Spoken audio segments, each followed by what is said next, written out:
Nous allons commencer comme il est 8 heures pour pas retarder personne dans sa journée.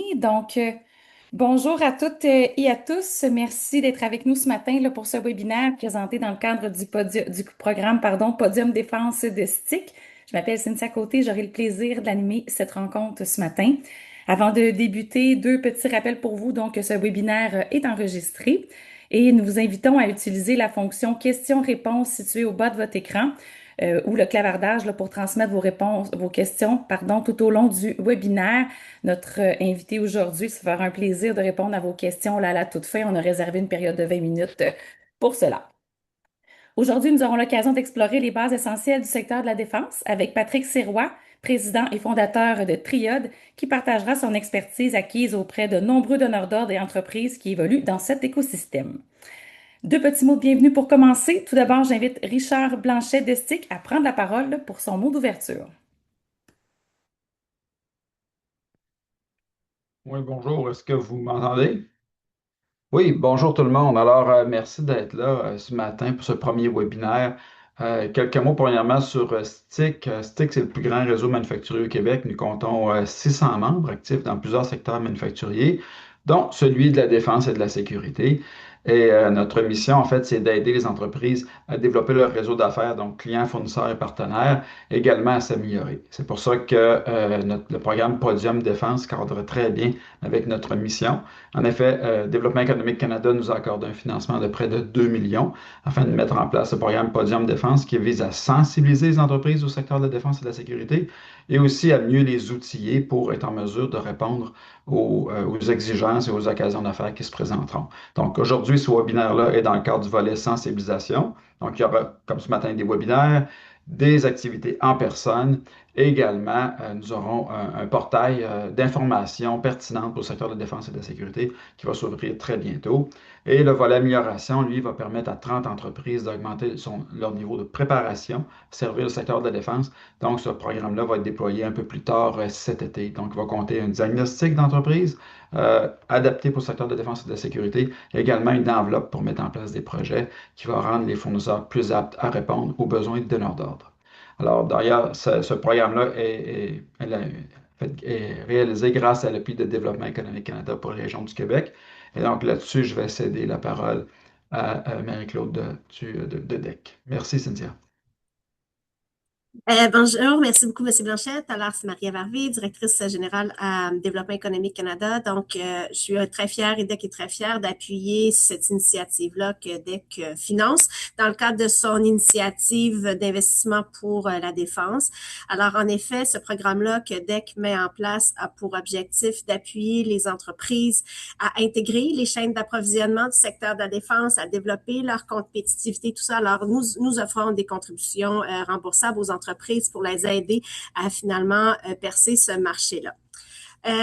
Ce webinaire-là est important pour nous parce que on considère que c'est une première étape pour plusieurs peut-être d'entre vous comme réflexion stratégique sur le potentiel du marché de la défense. Je tiens à souligner qu'il y a plusieurs exigences pour pouvoir pénétrer ce marché-là. Donc, je vous invite vraiment à vous préparer dès maintenant au niveau de la cybersécurité, au niveau des certifications, au niveau de la conformité. C'est important d'y réfléchir dès maintenant. Donc, cette première étape-là de comment tirer son épingle du jeu est pour nous très importante. On le sait, on l'entend, le marché de la défense, on entend que c'est long, c'est complexe, c'est difficile. Alors oui, les cycles sont longs, mais quand on est bien préparé, lorsqu'on sait ce qu'on veut accomplir, lorsqu'on respecte et qu'on connaît les règles et les exigences, bien, c'est possible d'y faire sa place et de croître dans ce marché-là. Dès qu'il est là pour vous appuyer dans vos efforts et STIC sera là pour vous accompagner, pour vous assurer que vous prenez les bonnes décisions au bon moment. Alors, je vous souhaite un très bon webinaire, puis n'hésitez pas à consulter le site web de DEC pour toutes les ressources nécessaires pour vous appuyer dans votre démarche. Merci beaucoup. Bon webinaire. Merci beaucoup, Madame Harvey. Nous poursuivons maintenant avec notre conférencier principal. Laissez-moi vous le présenter là, en quelques mots. Donc, ingénieur de formation, Patrick Sirois est président et fondateur de Triode, une entreprise spécialisée en gestion de projet, en services de PMO et en accompagnement d'organisations évoluant dans des environnements complexes et hautement réglementés. Depuis près de 25 ans, il accompagne des entreprises et des donneurs d'ordre du secteur de la défense dans la structuration, la planification et l'exécution de projets stratégiques Patrick, merci d'être avec nous aujourd'hui. La parole est à vous. Parfait. Vous devriez voir mon écran. Est-ce que vous voyez mon écran?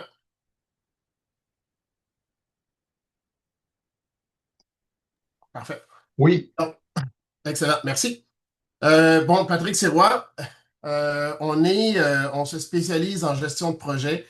On existe depuis 2002. Dans le fond, notre rôle a toujours été d'aider les entreprises à piloter leurs projets. On a eu la chance en 2014 à peu près, par un client, de tomber dans le marché de la défense. Et puis en 2017-18, on a fait une planif stratégique, puis on s'est dit, waouh, c'est intéressant ce marché-là.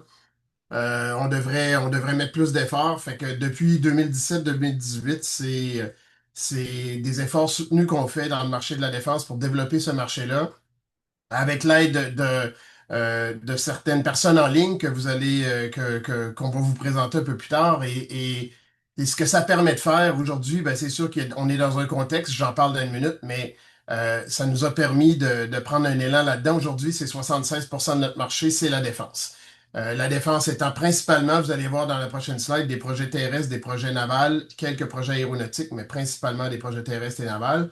Ce qu'on fait là-dedans, dans le fond, en gestion de projet, puis l'intérêt de vous présenter ça, c'est aussi de vous commencer à parler de les différentes phases et les différentes étapes pour arriver à piloter un projet, puis à rentrer dans la défense et à se démarquer. C'est euh, toute la partie appel d'offres qui est hyper importante dans le marché de la défense. Il y a une planche un peu plus tard qui va arriver avec un peu plus de détails, mais cette partie-là peut durer des fois un an, des fois un an et demi, des fois 6 mois, ça va dépendre. Il y a des appels d'offres qui sortent, des fois c'est pour 60 jours pour remettre une proposition. Il faut se revirer de bord rapidement. Puis d'autres fois, c'est un an et demi. Puis dans les méga projets, c'est souvent très, très long, les appels d'offres. Donc, ça nous laisse du temps pour s'inscrire dans une potentielle chaîne d'approvisionnement ou dans une potentielle équipe. Mais il faut être au fait. Et puis ça, on va en parler tantôt. Il faut être au fait des appels d'offres qui s'en viennent. Il faut savoir qu'est-ce qui s'en vient et comment je pourrais m'inscrire dans ces appels d'offres-là, comment je pourrais m'inscrire dans ce genre de projet-là comme fournisseur de services ou de produits potentiels que vous êtes. Donc, l'idée, c'est d'être impliqué le plus tôt possible. Fait que chez Triade, dans le fond, on aide nos clients à soumissionner, fait qu'on les aide à répondre aux appels d'offres, on les aide à piloter leurs projets dans la phase ce que le gouvernement appelle ou ce que le Canada appelle la phase d'acquisition. C'est une fois que le PO est donné, qu'une entreprise ou un consortium a gagné un projet, on appelle ça la phase d'acquisition. Et la phase de soutien en service, parce que contrairement à n'importe quel autre produit qui existe, si on prend un autobus de Prévost qui en fabrique 4 par jour, ben, il y a des centres de services un peu partout au Canada et aux États-Unis. La Défense achète un produit. Ce produit-là doit perdurer dans le temps. Il doit durer des fois 20 ans et un peu plus dans le temps. Fait qu'il faut pouvoir le soutenir en service, il faut pouvoir l'entretenir, le moderniser éventuellement. Et tous ces efforts-là doivent être déployés. Donc, c'est une phase qui n'est pas très connue, la phase de soutien en service, mais c'est une phase qui est pas sexy, mais c'est une phase qui est super intéressante pour laquelle on ne devrait pas dénigrer rien du tout parce que euh, la règle du pouce, c'est que c'est souvent 70% du marché ou du budget d'un projet, c'est dans la phase de soutien en service. Quelques projets sur lesquels on a travaillé dans les dernières années. Il y en a sur lesquels on travaille encore. Il y en a qui sont tout nouveaux. Euh, Je vous présente, par exemple, celui en bas à gauche. C'est un appel d'offres de 400 véhicules de ce style-là, déposé en mai. Quand on va avoir la réponse, aucune idée. Fait qu'on a fait un partenariat avec une entreprise qui fournissait une dizaine de véhicules par année à la Défense, mais quand ils ont vu l'appel d'offres, ils avaient besoin de support. Fait qu'on a fait équipe avec eux, on a soumissionné, puis on attend la réponse. Euh, mais ça vous donne une idée là, de ça, c'était à peu près 6 mois pour répondre à l'appel d'offres. Euh, Celui en bas à droite, le véhicule anti-drone, on l'a pas gagné. Fait que ça arrive qu'on fait des efforts, beaucoup d'efforts pendant un été, je pense que c'est il y a 2 ans. Pendant un été, on était deux ou trois chez Triad à travailler là-dessus du matin au soir pendant quelques mois même. Et finalement, ben, on l'a pas gagné. On était avec une autre entreprise du Québec, une entreprise de l'Ontario, puis une entreprise de Singapour. On a soumissionné là-dessus, à risque, entre guillemets. Et puis, c'est pas nous qui avons été choisis, c'est une autre équipe. Donc, ça fait partie du deal. Juste au-dessus, c'est le contraire. On a les gens de ICED, que je vais parler un petit peu plus tard, nous ont présenté juste dans le bon moment. Ils nous ont présenté une entreprise dans le bon moment où est-ce qu'il y avait un appel d'offres qui sortait pour de la modernisation sur les sous-marins. Et puis, en février, de novembre à février, on a travaillé de novembre à... Et je vous donne les dates parce que c'est important au niveau des délais. De novembre 2024 à mai 2025, on a travaillé sur la soumission. Entre mai 2025 et février 2026, aucune nouvelle. Et février 2026, ça a été annoncé que c'était notre client qui était gagnant. Donc, nous, on a une partie du projet là-dessus. Donc, c'est tout nouveau pour nous, le marché des sous-marins, mais ça ouvre des portes. Et ça, c'est en travaillant avec les gens de l'industrie, en travaillant avec les gens du gouvernement, ça nous a permis d'avoir les bons contacts au bon moment. Donc, il y a aussi de ces belles histoires-là qui sont vraiment intéressantes. Là où je veux faire ressortir, c'est surtout les délais. Entre un moment où est-ce qu'on soumissionne, quand on a soumissionné le projet pour la modernisation d'une partie de sous-marin, c'était c'était soumissionné en mai. La décision devait être en octobre. Fait que nous, on était prêts en octobre pour partir le projet, au cas où. Puis ça n'a pas décollé avant le mois de mars. Fait que ça aussi, il faut être prêt à ça. Il y a des entreprises, puis je vais donner un autre exemple dans quelques minutes. Il y a des entreprises qui arrivent à soumissionner, qui arrivent pour soumissionner, ils soumissionnent sur des projets, puis ça va juste 6 mois, 1 an, 2 ans plus tard avant que les PO commencent à rentrer. Fait qu'il faut le prévoir quand on soumissionne. Les délais, l'augmentation de matière, l'inflation, c'est toutes des choses à prévoir éventuellement ou à se prémunir en termes de gestion de risque quand vous soumissionnez. On est là aujourd'hui parce que le marché change complètement. Le marché, vous voyez toujours mon écran? Patrick, peux-tu repartager parce que j'ai l'impression que certains voyaient l'ancien puis d'autres voyaient le tien. Donc, si tu veux repartager, je pense pour tous, le mien était encore en partage d'écran, là, je suis désolée. Je repartage. Mais Patrick, je veux juste dire, j'ai eu des questions, puis je vais répondre maintenant. La présentation, tu vas la rendre disponible après ça. Donc, ceux qui voudront la consulter, on pourra la transmettre là, avec plaisir. Fait que, Ouais. je te laisse continuer. Est-ce que là, ça fonctionne? Ça fonctionne très bien. Parfait. Fait que pourquoi on est là aujourd'hui? C'est parce qu'il y a un changement structurel qui s'installe au niveau du gouvernement. On le sait depuis, je ne vous apprends rien, depuis 1 an. Il y a beaucoup d'emphase qui est mise sur des investissements en défense. Donc, on ne traite plus la défense comme une dépense, mais on traite la défense comme un investissement. Et ça, c'est une bonne nouvelle pour les gens qui étaient déjà dans l'industrie, mais aussi les gens qui s'intéressent à l'industrie, qui veulent percer le marché. Donc, on était à peu près à 1,4 % du PIB en termes d'investissement en défense pour plusieurs années. On traînait de la patte, on était 28e de mémoire sur 32 dans l'OTAN. Euh, et ça fait qu'on a perdu un petit peu notre lustre et nos hommes et nos femmes en uniforme n'ont pas les équipements nécessaires pour faire leur travail ou assurer des missions. Donc, il y a un peu plus d'1 an, il y a eu un commitment de fait pour arriver à 2%. Donc, en arrivant à 2%, ça a permis, de réaffirmer notre part du gâteau au niveau de l'OTAN, notre contribution au niveau de l'OTAN. Mais aussi, et ça qui c'est plus important, ça a permis de lancer un signal fort à l'industrie pour dire on est sérieux. Et c'était pas juste une annonce, puis 5 ans plus tard, on allait atteindre une annonce pour que dans 5 ans, on atteigne le 2%. C'était une annonce, puis on l'a atteint en dedans d'1 an. Fait que ça, c'est génial. Chapeau au gouvernement là-dessus. Les moves qui ont été faits pour atteindre le 2% sont les moves que j'appelle faciles. Facile parce je suis de l'extérieur et je suis de l'industrie, fait que je peux juger, mais la garde côtière qui est passée d'une entité en soi à une entité de la défense, fait que, et avec une nouvelle mission, protéger les côtes, pas juste la patrouille et la recherche et les missions scientifiques, mais aussi protéger la souveraineté des côtes. Fait que la mission ayant changé, euh, ça apporte, on pouvait la mettre sous la défense. Fait que tout ce budget-là devient sous la défense. L'augmentation, des augmentations de salaire, la bonification, etc., etc. Et des programmes qui étaient déjà en cours. Il y a des chanceux qui étaient déjà dans les programmes qui ont été bonifiés. On est sur un programme de 2000 véhicules. Ben, il y a eu 875 véhicules qui ont été ajoutés sur ce programme-là. Fait que il y a des chanceux qui ont pu profiter de l'arrivée d'argent rapide dans des programmes qui étaient déjà en route. Fait que ça, c'est parfait.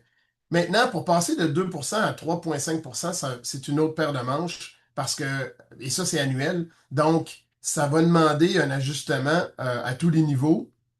Ça va demander un ajustement au niveau du gouvernement, c'est sûr, j'en parle dans une minute, mais aussi au niveau de l'industrie parce que on n'a pas une structure industrielle au Canada comme on peut le voir dans les pays baltiques ou comme on peut le voir dans les pays scandinaves, où est-ce que même pour une population de 8 ou 10 millions, ils ont des fabricants d'avions, ils ont des fabricants de tanks, ils ont des fabricants de canons. Fait qu'on n'a pas cette structure-là industrielle, donc il faut la bâtir. Ce qui est une excellente nouvelle pour tout le monde qui est autour de la table aujourd'hui. Fait que ça nous permet de pouvoir espérer ou d'avoir à tout le moins une visibilité sur les prochaines années pour se dire oui, il y a non seulement il y a des investissements qui s'en viennent, mais il y a des projets pour quelques années. C'est pas juste bang, j'achète 2000 véhicules puis ensuite c'est fini. Il y a des investissements qui s'en viennent, puis c'est pour du long terme, donc ça me permet de mieux me préparer. Fait que ça, c'est la bonne nouvelle pour passer à 3,5%. Et bien sûr, notre chaîne d'approvisionnement en arrache en défense, donc il y a aussi de la place pour se positionner là-dessus. Et puis, après ça, c'est de passer à 5%, mais le 5%, lui, il inclut jusqu'à 5%. Le 1,5% pour arriver à 5%, lui, il inclut les infrastructures, l'énergie, cybersécurité. Donc, c'est beaucoup plus large que juste la défense, donc j'en parlerai pas aujourd'hui.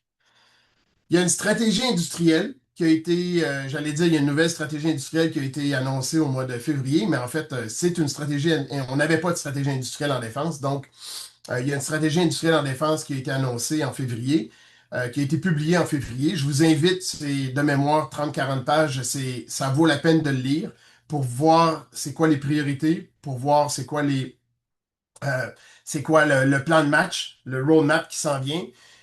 On va voir ça, on va pouvoir y croire vraiment à cette stratégie-là quand on va voir des actions concrètes dans le champ, quand on va voir des actions concrètes. Puis il y en a des actions concrètes, c'est ce que j'aime.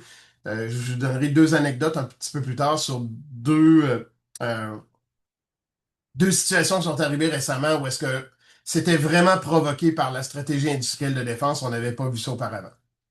Il y a l'agence, comment tout ça va se faire? Ben, il y a une agence d'investissement en défense qui a été créée. Aux dernières nouvelles, il y avait à peu près 125-130 employés il y a 2 semaines dans cette agence-là, mais l'agence est encore en dessous de PSPC. Je m'excuse pour l'acronyme anglais, mais c'est SPAC en français, Service public et achat Canada. Donc, c'est cette agence-là, l'agence d'investissement en défense, n'est pas encore autonome. Il y a un projet de loi qui a été déposé de mémoire en avril pour la rendre autonome, pour en faire une entité en part entière. Et quand ça va être fait, je pense que c'est là qu'on va commencer à voir les projets s'accélérer tranquillement. Parce que présentement, si vous allez voir sur les plateformes d'appel d'offres, il n'y a pas, si on regarde il y a 1 an, si on regarde il y a 2 ans ou 3 ans, on ne voit pas, nous qui sommes dans l'industrie, on ne voit pas tant de nouvelles appels d'offres ou tant de nouveaux appels d'offres sortir euh, à toutes les semaines, mais on pense que ça s'en vient parce qu'il y avait beaucoup de projets dans les cartons qui étaient là depuis longtemps, puis il y a beaucoup d'étapes à réaliser au gouvernement pour pouvoir arriver et accoucher d'un projet, puis aller chercher le budget au Conseil du Trésor, etc. Donc, on pense que dans les prochains 6 mois, 1 an, ça devrait commencer à débouler un peu plus rapidement. Puis le marché va commencer à avoir un peu plus d'appels d'offres sortir. Il y a les investissements, il y a la politique de Canada Buy qui est hyper importante. Par exemple, si un projet de 25 millions et plus a pour 250 000 de matériel, par exemple de l'aluminium ou de l'acier, euh, le gouvernement pourrait exiger que ce soit de l'acier ou de l'aluminium canadien. Fait que c'est une très bonne nouvelle pour les transformateurs de matière. Le défi dans l'aluminium, ça va être la traçabilité, mais ça, c'est une autre histoire. Mais l'idée, il y a une volonté d'avoir du contenu canadien de plus en plus dans les projets. Ce qu'on voit jusqu'à maintenant, par exemple, le projet de chariot élévateur hors route que j'ai présenté tantôt, c'était de mémoire 10% de contenu canadien. Fait que c'est un projet de plus de 100 millions de dollars, pareil. Il aurait pu être sujet aux retombées industrielles et technologiques, ça j'en parle dans une minute. Mais dans le contenu de l'appel d'offres, l'entreprise qui soumissionne devait avoir 10% de contenu canadien. Nous, on a soumissionné avec une entreprise canadienne, donc c'était pas un problème. Mais une entreprise étrangère qui veut soumissionner va devoir s'assurer d'avoir 10% de contenu canadien quand c'est du Canadian Value Content qui est demandé. La politique des retombées industrielles, elle a été ajustée il y a 2 semaines. C'est de bonnes nouvelles et je vais vous présenter une planche là-dessus un petit peu plus tard. Comme il a été mentionné plus tôt, il y a 20 minutes de questions qui ont été réservées à la fin, fait qu'on veut absolument avoir vos questions. C'est comme ça que j'ai mon cachet à la fin. S'il y a des questions, s'il n'y a pas de questions, j'ai pas de cachet, fait que j'aimerais ça qu'il y ait des questions. Mais l'idée, c'est vraiment de pouvoir s'assurer de répondre à vos interrogations et de pouvoir mieux vous guider là, dans cette réflexion-là qui est vers le marché de la défense. Et, euh, et c'est par les questions-réponses habituellement qu'on peut ajuster un petit peu plus vos interrogations. Donc, le contexte, il change. Un exemple de projet qu'on a fait, c'est le projet qui nous a amené dans la défense en 2013. Et encore là, je vais vous parler des dates parce que c'est important de comprendre. L'appel d'offres sort en milieu 2013. Ils ont tendance à sortir des appels d'offres juste avant les vacances d'été ou avant les vacances d'hiver. Fait que l'appel d'offres sort, là, je pense, le 13 juillet 2013. On a 6 mois pour répondre. Finalement, on soumissionne avec notre client. On soumissionne en janvier 2014. On dissout l'équipe. Puis, on n'a pas de nouvelles pendant 1 an et demi. Puis, en juin 2015, le 14 juin 2015, on a reçu un appel pour dire, Hey, notre client a gagné. Donc, 1 mois plus tard, il faut organiser une réunion de lancement de projet avec une équipe de projet alors qu'on n'a pas d'équipe. C'est ça la réalité de la défense. Le gouvernement, de son côté, lui, est prêt. Ça fait 1 an et demi qu'il révisait les appels d'offres. Il a choisi un gagnant. Il a monté son équipe, puis il a lancé, il a avisé notre client qu'il avait gagné. Donc, lui, de son côté, à la réunion de lancement, ils étaient prêts. Il y avait 17 personnes autour de la table du gouvernement, puis chacun avait son. C'était tous des subject matter experts pour leur expertise. Puis nous, on avait une équipe improvisée, parce qu'en dedans de 30 jours, on a monté une équipe puis on a fait un lancement le 17 juillet 2015. Et le projet d'acquisition, donc la fin du design de ces camions-là, la validation de ces camions-là en service et la production de 1600 camions a été fait sur 5 ans, de 2015 à 2020. Et puis 2020, dernier camion, février 2020, dernier camion livré. Et là, le support en service commence. Donc, depuis 2020, on pilote le centre de service qui est à Lévis pour supporter les 1600 camions en service de cette flotte-là. Il y a 300 camions en Lettonie, il y en a 1300 au Canada. Et là, la flotte commence à vieillir 6 ans plus tard, fait qu'on commence à avoir des demandes pour des projets de modernisation, des projets, des problèmes mécaniques qui surviennent, de vieillissement. Fait que c'est quand je parle que le soutien en service est intéressant, c'est ça aussi, c'est que ça devient vraiment pertinent pour une entreprise qui veut s'impliquer, qui veut rester impliquée, ou si vous avez des solutions pour le soutien en service, vous pouvez intégrer des projets, pas obligé de les intégrer à la phase de soumission, vous pouvez les intégrer à la phase de soutien en service parce qu'il y a toujours des demandes euh, pour des nouveaux produits, des nouvelles caractéristiques sur des produits, sur des véhicules. Changer le système de communication de ces véhicules-là s'en vient. C'est 1600 camions qui vont devoir être passés à un programme de modernisation. Ils sont partout au Canada, ces camions-là. Donc, il y a des belles opportunités de ce côté-là. Puis pour vous dire, à la fin de la présentation, je vous présente quelques projets forts qui s'en viennent, mais juste dans la défense terrestre, en service, il y a à peu près 680 projets de capitalisation mineure en discussion présentement. Fait qu'on parle de capitalisation mineure, c'est quoi? C'est 25 millions et moins. La moyenne est à peu près 10 millions. Il y a des belles opportunités pour se présenter dans cette phase-là de projet où est-ce que vous allez être impliqué à la phase de modernisation ou à une phase où est-ce qu'on dit, on veut modifier ce camion-là. Comme un autre projet qu'on a fait, on a modifié un camion, on a coordonné le projet pour modifier un autre type de camion. C'est ça, le marché de la défense, c'est c'est une ville en soi, ils achètent à peu près tout, autant dans les infrastructures que les équipements. Donc, il y a des opportunités un peu partout. Puis, on entend parler des très gros programmes comme les sous-marins ou les F-35, mais je dirais que pour les PME qui sont à ce webinaire-là aujourd'hui, il y a probablement plus d'opportunités dans les projets de capitalisation mineure et dans d'autres petits projets qui vont demander moins de barrières à l'entrée, une autre chose que je vais parler tantôt, qui vont vous permettre de vous positionner plus facilement et de faire de vous faire les dents sur des projets à moins gros risques pour éventuellement commencer à monter dans la chaîne d'approvisionnement. On parle aujourd'hui on est ici aujourd'hui principalement parce que, comme je l'ai dit un peu plus tôt, il y a un changement de cap. Typiquement, vous l'avez déjà probablement entendu dans les nouvelles ou dans les annonces, 70% des projets qu'on achetait au Canada, dans les projets de défense, c'était des projets américains. Et bien que ce n'est pas une explication scientifique, l'explication qu'on entend souvent, c'est les gens qui déterminent le matériel, qui déterminent le besoin dans la défense au Canada, sont plus souvent qu'autrement exposés aux produits américains. Donc, qu'est-ce qu'ils ont tendance à valoriser? C'est des produits américains ou à tout le moins les specs de produits américains. Donc, de plus en plus, jusqu'à tout récemment, c'était comme ça que c'était fait. C'est que les soumissions étaient lancées, puis euh, on avait souvent des specs qui donnaient vers des produits qui étaient américains ou nord-américains, ce qui nous obligeait à acheter des produits euh, euh, qui venaient des États-Unis, ou carrément la spec était faite en fonction d'un fournisseur qui était un fournisseur américain. Donc, on voit un changement de cap. Et un exemple que j'ai vu récemment, dans un trade show où une entreprise présente un projet à un responsable de l'identification du matériel ou de la détermination du matériel au niveau de la défense, sous-ministre adjoint du matériel au niveau du terrestre.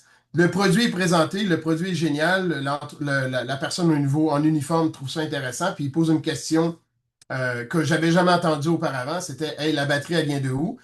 Sur ton produit. Puis la batterie venait de la Chine. Fait que l'entrepreneur s'est fait dire, ben, il faut que tu changes ça. Il ne faut pas que ça soit une batterie 100% chinoise. Il faut que ça soit une batterie qui vienne du Canada. On ne peut pas avoir une batterie 100% canadienne, là, j'en suis très conscient, mais au moins une batterie qui est assemblée le plus possible ici. Pourquoi? Pour pouvoir maintenir nos produits en service, pour être sûr que dans 10 ans, ce produit-là soit pas mis sur les tablettes, comme on voit trop souvent.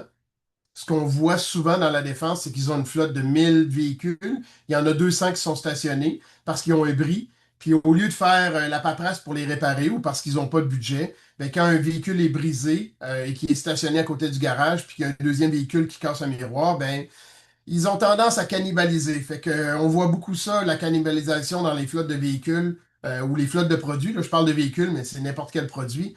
Fait il y a beaucoup de produits qui restent stationnés, qui ne sont pas utilisés.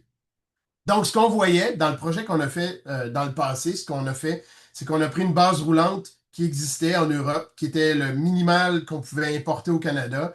Et, et c'est ça la réalité aussi. L'entreprise fabrique 110, dans son usine en Europe, fabrique 110 véhicules comme ça par jour. Est-ce qu'ils vont transférer leur usine au Canada pour 1600 véhicules? La réponse est non. Par contre, on pouvait avoir quelques modifications sur la ligne et prendre ces véhicules-là à la sortie de ligne le plus dénudé possible pour pouvoir les amener au Canada et se permettre au Canada de faire le plus de contenu canadien possible. Donc, à peu près toutes les composantes, on n'en voit pas beaucoup sur la photo, c'est un peu exprès, mais à peu près toutes les composantes d'habillage du véhicule ont été fabriquées, ont été fournies par des fournisseurs canadiens, québécois, ontariens principalement. Et l'assemblage de ces véhicules-là a été fait à Lévis pendant 5 ans. Fait qu'il y a il y a eu une usine pendant 5 ans, mais la production a été faite à 5 par jour pendant à peu près 2 ans et demi. Et c'est une usine temporaire qui a carrément été montée temporairement pour ce programme-là.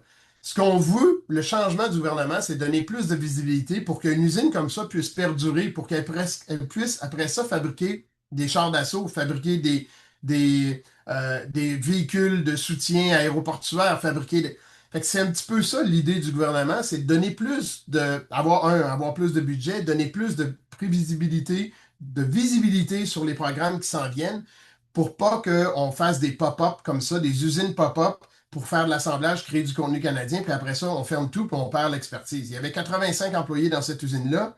On était chanceux, on était en partenariat avec une très grande entreprise de la région, fait qu'on prenait les employés de cette entreprise-là. Fait qu'il n'y a personne qui a été mis à pied. Puis ensuite, l'entreprise a fait un ramp-up de production de son côté. Fait que tout était parfait. Mais la réalité des projets de défense, souvent, c'est que c'est un one-shot deal. C'était un one-shot deal.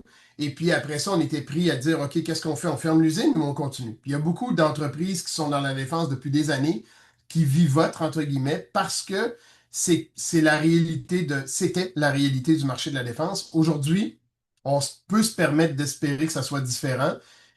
Et ce que j'ai entendu récemment par un ADM Matt, un sous-ministre adjoint du matériel, pas plus tard qu'il y a 2 semaines à Kansec, une réunion en marge, euh, la personne me dit, la question qu'il pose maintenant aux industriels, c'est combien je devrais avoir demandé de produits pour que tu puisses transférer ton usine ou une partie de ton usine au Canada? Qu'est-ce que ça prend comme minimum pour que tu puisses espérer transférer ton usine, pour que nous, Canadiens, on puisse espérer que ton usine transfère au Canada? Et ça devient vraiment intéressant comme situation parce que DND est responsable d'identifier le quoi. DND identifie la quantité de véhicules, la quantité de produits et quelle performance le produit va avoir. Mais après ça, c'est pas DND qui décide, c'est ICED qui décide, encore là l'acronyme anglais, je m'excuse, Innovation, Sciences et Développement économique Canada, qui détermine quelles sont les retombées industrielles et technologiques au Canada, et c'est PSPC, SPAC, qui est les acheteurs du gouvernement qui déterminent quelle est la meilleure offre en termes de prix. Je le résume, là, mais c'est le triangle qui détermine à peu près dans les projets de défense. Ça ressemble beaucoup à ça, la prise de décision, c'est ce triangle-là. Donc, DND a juste une partie, il y a juste la partie quoi. Donc, avant, il déterminait le nombre de véhicules par le besoin que l'armée avait besoin ou le nombre de produits qu'ils avaient besoin, il le déterminait en fonction du besoin de l'armée comme tel. Euh, Aujourd'hui, si je me fie à la discussion qu'on a eue, hors enregistrement et hors cadre officiel, si ce genre de question-là est posé aux industriels, combien de véhicules minimum, combien de produits minimum faudrait demander pour qu'on puisse espérer un transfert de production au Canada, ça devient vraiment intéressant pour le marché canadien parce que là, il peut y avoir des ententes de partenariat. Et puis, ce qu'il ne faut pas oublier, c'est en Europe, les usines sont à pleine capacité. Et ça non plus, ça c'est une nouvelle réalité du marché de la défense. Il y a à peu près 6 mois, on parlait d'une entreprise européenne pour essayer de se positionner sur un projet canadien qui s'en vient, qui devrait être en appel d'offres l'année prochaine. Et puis l'entreprise nous a dit, nous, on est à pleine capacité, on ne peut plus produire plus qu'on a là, on a notre carnet de commandes est plein. Par contre, et ça on ne l'avait jamais entendu dans le marché de la défense, on est prêt à donner un projet de contract manufacturing, de fabrication sous contrat au Canada. Fait que si on est capable d'assembler une équipe au Canada, on peut prendre leur design, on va payer des royautés, on va utiliser leur véhicule ou leurs produits, mais on va pouvoir livrer à la défense canadienne avec un produit qui serait fabriqué au Canada, mais un produit qui est déjà vendu à l'OTAN, qui a déjà fait ses performances. Donc, c'est une nouvelle réalité de la défense qu'on ne connaissait pas. Fait que combiner l'augmentation des besoins au niveau de la défense et la réalité de la défense dans les pays de l'OTAN, ça devient un potentiel vraiment intéressant. La réalité dans les projets de défense, c'est que c'est long. On en a parlé un petit peu précédemment.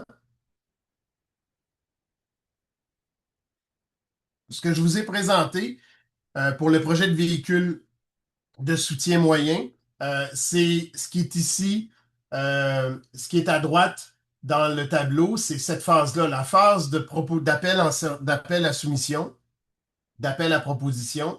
La phase d'acquisition, c'est grosso modo la phase 4 d'un projet en défense. Et la phase de clôture et de soutien. Clôture, c'est la livraison du dernier produit.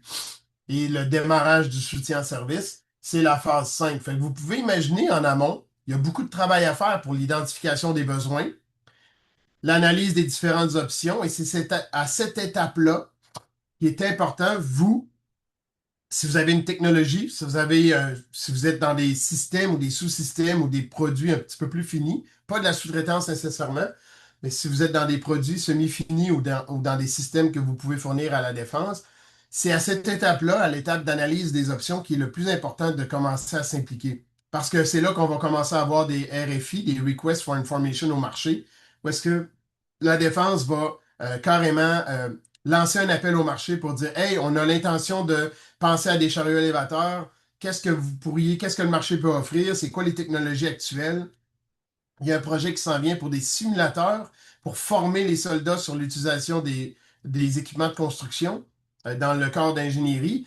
Fait que ça, c'est un bon exemple puis on a organisé une journée de l'industrie il y a 2 ans avec notre client là-dessus, où est-ce qu'on a fait venir les gens de la défense, puis on les a fait essayer les simulateurs, puis pour tester vraiment le produit, puis sans les influencer, à tout le moins leur parler de ce qui était bien, c'est quoi les réalités de la formation dans les équipements de construction aujourd'hui, c'est quoi la réalité des technologies aujourd'hui, parce que c'est pas des experts en technologie nécessairement qui vont soumissionner, qui vont déterminer le quoi du produit à acheter. Ce sont des experts utilisateurs, mais qui n'ont pas nécessairement les connaissances approfondies des technologies qui existent sur le marché. Fait que c'est pour ça que à la phase d'analyse des options, c'est tout le temps une phase très pertinente pour s'impliquer, mais on est souvent 1, 2, 3 ans avant un appel d'offres à ce moment-là. Fait qu'il faut de la patience, mais si vous voulez semer des graines, c'est à ce moment-là que ça se fait. Je pense, je vais le dire comme ça, je pense que ce délai-là va se raccourcir, mais présentement, c'est à peu près à ça à quoi ressemble le délai dans la défense. Après ça, il y a la phase de définition. Et pour déterminer comment ils vont aller en appel d'offres, ça va être quoi les exigences de retombées industrielles et technologiques, etc.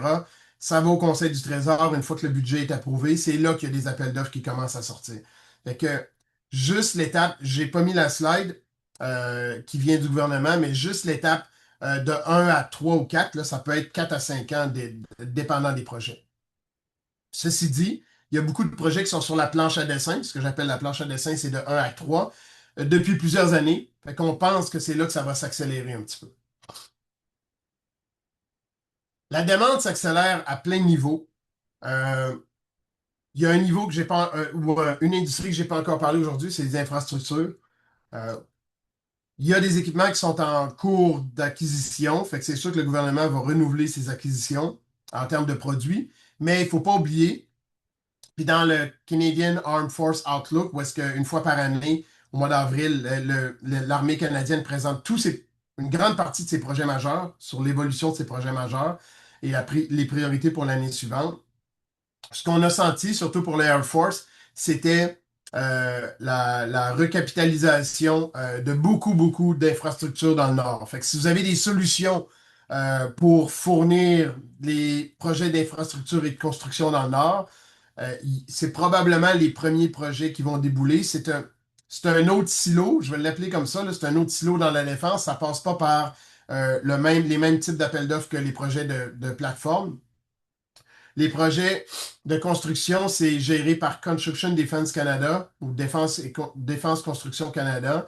Et c'est typiquement publié dans Merx. Fait que vous avez des avis d'intention ou des projets qui sont affichés des fois 60 jours d'avance pour dire Hey, ce projet-là s'en vient.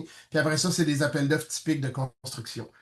Euh, dans le projet des produits ou des équipements de défense, ça passe plus par Achat Canada. Fait que Achat Canada ou canadabuys.canada.ca, c'est le site web, où est-ce que vous pouvez filtrer les appels d'offres puis voir par département, la garde côtière, la défense nationale, les forces spéciales, qu'est-ce qui s'en vient comme appel d'offres ou quel appel d'offres en fait est sorti parce qu'il n'y a pas de. On voit ce qui s'en vient comme appel d'offres si on voit un draft RFP ou si on voit un RFI, mais grosso modo, c'est là qu'on voit un peu plus dans le courant de l'année ce qui s'en vient. Fait que le marché des infrastructures est hyper intéressant si vous faites de la transformation métallique, si vous faites des équipements qui vont pouvoir servir à moderniser les équipements dans le Nord. Puis là, on parle de tout.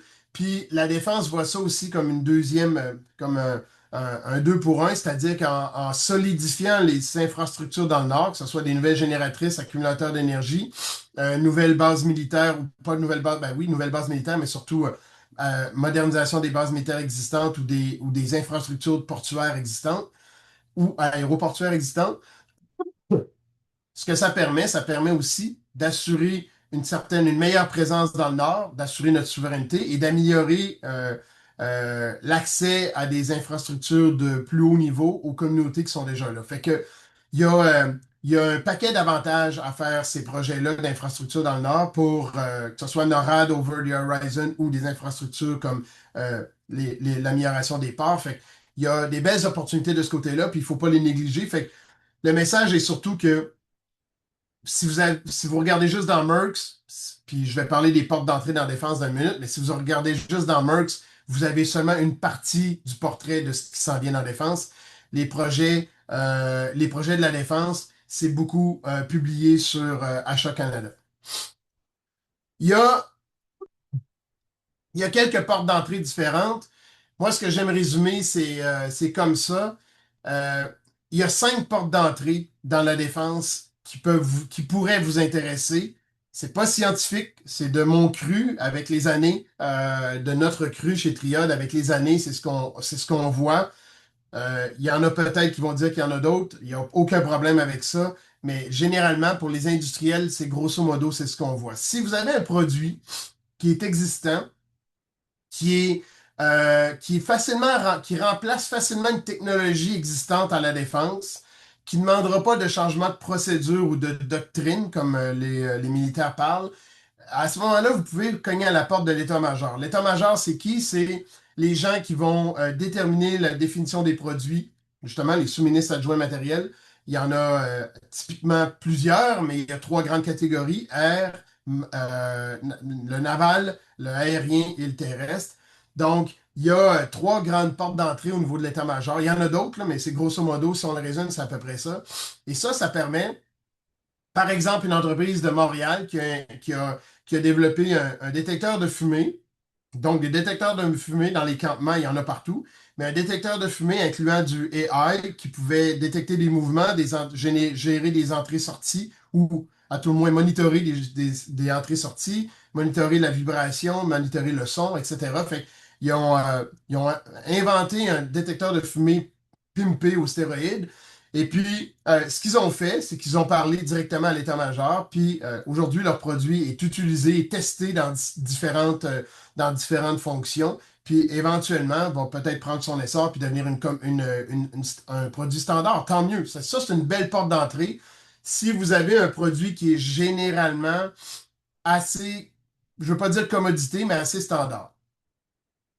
Si vous avez, ce qu'on voit de plus en plus, c'est Anduril de mémoire là, aux États-Unis qui a parti la tendance il y a quelques années. C'est eux, ils n'attendent pas que l'armée définisse le matériel qu'ils ont besoin. Eux, ils définissent le matériel du futur. Ils le développent avec du financement à risque. Puis ils s'en vont le présenter à la défense. Puis ils se croisent les doigts que ça va se faire acheter parce que c'est innovateur, parce que c'est intéressant.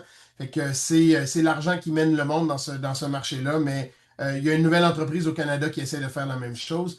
Donc, c'est une façon de percer le marché, mais je dirais que pour les gens autour de la table, la meilleure façon va être 3, 4, 5.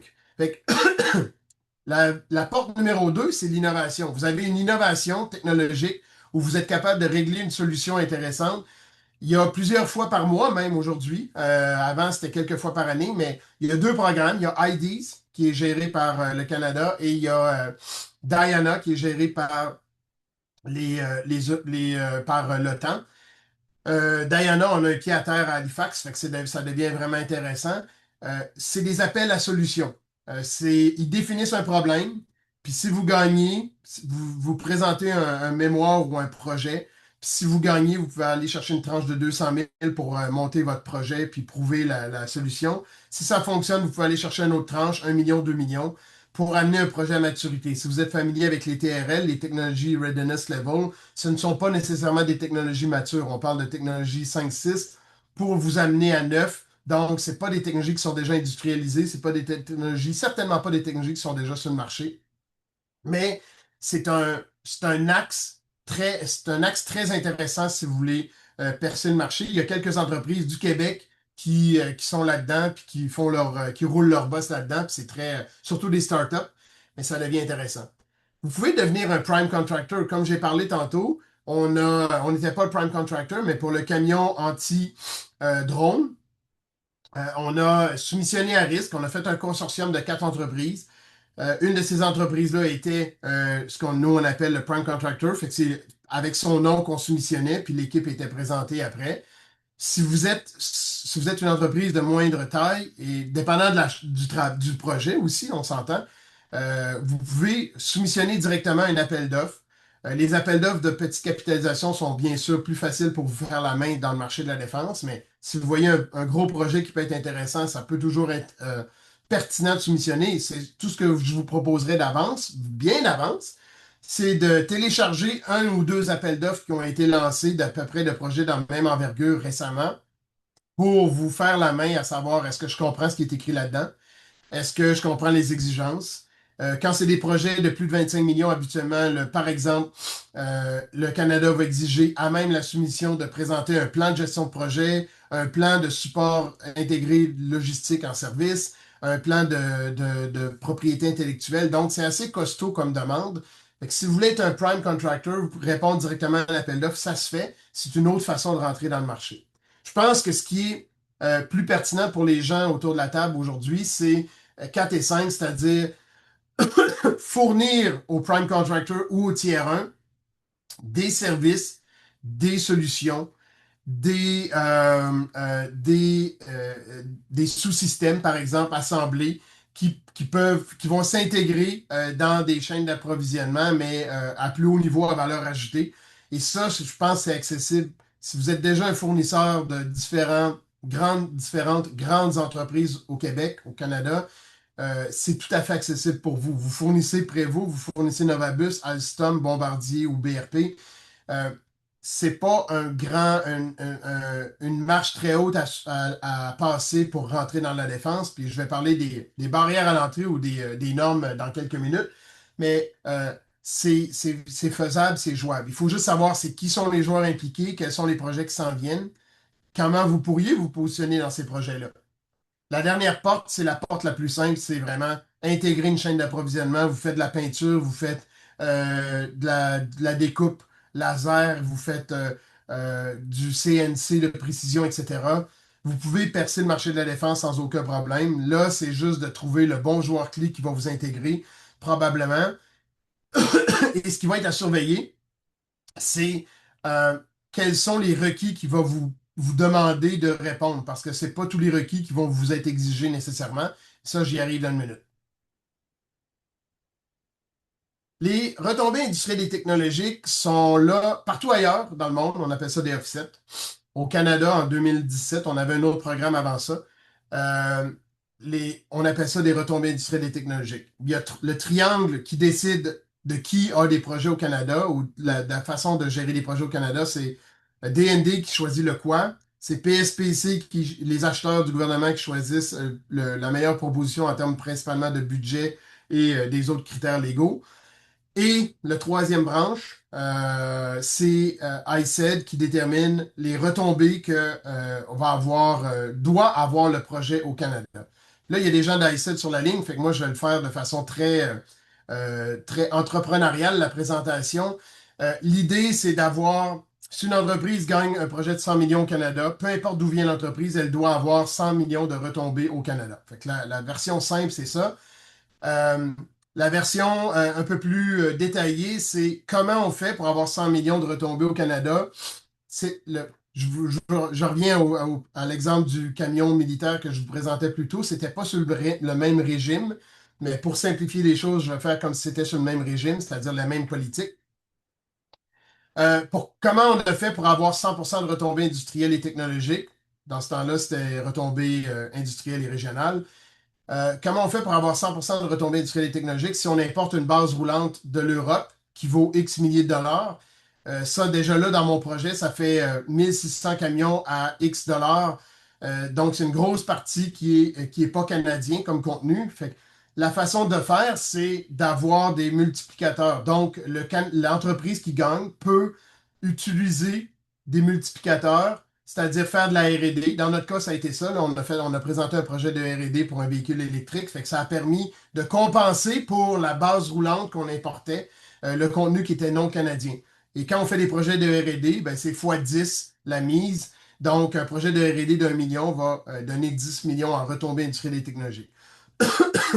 Il y a aussi des filiales, comme certaines entreprises, qui ont plusieurs filiales au Canada dans différents domaines, qui sont des expertes à créer à créer des retombées industrielles et technologiques.